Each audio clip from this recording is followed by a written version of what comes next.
Mergulhe nas Escrituras com clareza digital. Bem-vindo ao canal Capítulos Sagrados das Escrituras. Olha só, 1º de abril, um dia que a gente conhece bem, né? Dia de brincadeiras, pegadinhas, aquela notícia falsa que todo mundo acaba compartilhando por um segundo. Mas e se por trás dessa tradição, que parece tão inofensiva, existisse algo bem mais antigo e, digamos, sério? Vamos mergulhar nessa história.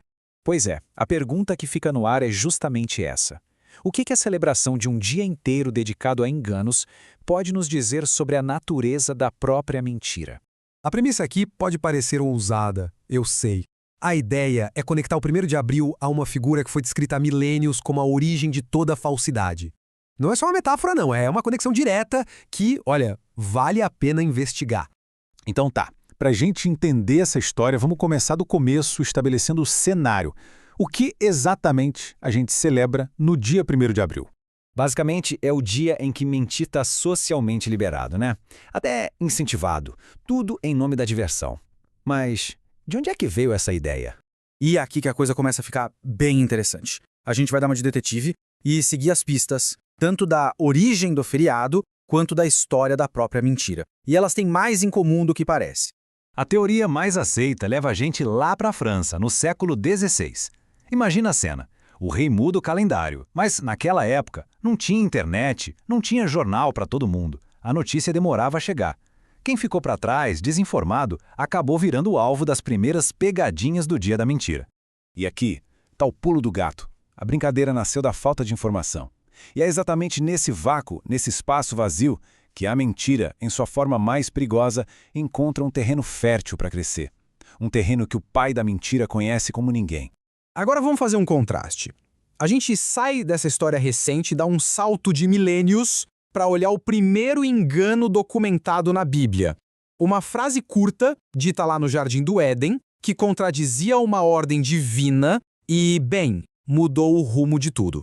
Com essa primeira mentira em mãos, a gente pode começar a traçar um perfil do autor, tipo uma investigação mesmo. Qual é a anatomia, o DNA dessa decepção? Nossa, a força dessa declaração é impressionante. Aqui é Jesus falando com líderes religiosos e ele não usa meias palavras para descrever a origem da mentira. É um diagnóstico, assim, devastador de tão direto. Para ficar mais claro, vamos quebrar isso em 3 partes. Primeiro, homicida desde o princípio. Isso é uma referência direta à mentira no Éden, que levou à morte espiritual, à separação da fonte da vida. Segundo, não se apegou à verdade.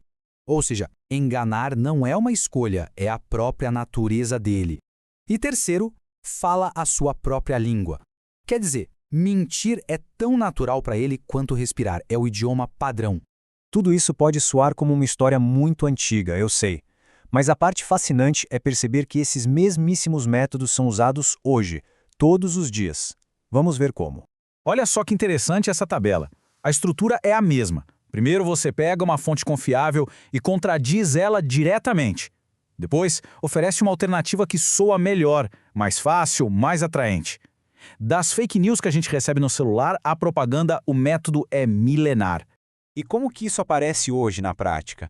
Bom, aparece quando se questiona a bondade de Deus no meio do sofrimento. Quando se ataca a identidade de uma pessoa fazendo ela acreditar que é o seu pior erro. E claro, a ideia super popular de que cada um tem a sua verdade, sabe? Todas essas mentiras seguem aquele mesmo padrão que a gente viu lá no Éden. Para essa ideia de múltiplas verdades, a fonte bíblica oferece uma resposta singular, exclusiva. Não um caminho, mas o caminho. É uma afirmação que bate de frente com a nossa cultura do relativismo, não é mesmo? Certo. Então, se o problema é tão antigo e a decepção é tão fundamental, qual é a defesa?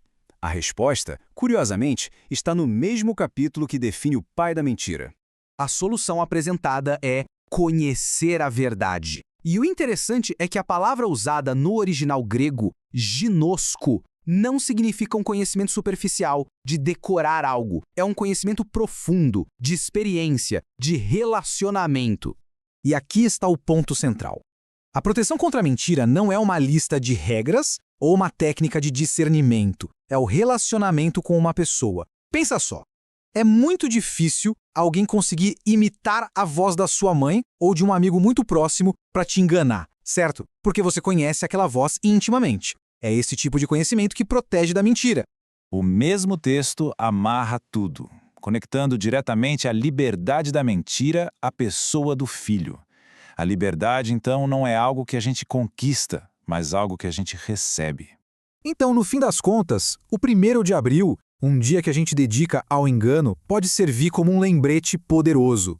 Um lembrete de que, no mundo cheio de distorções, a busca pela verdade e por quem se identifica como a própria verdade é mais importante do que nunca. A questão não é se vamos encontrar mentiras, mas como vamos reconhecê-las. E a resposta pode estar bem mais perto do que se imagina. Curta, comente e compartilhe. Deus te abençoe.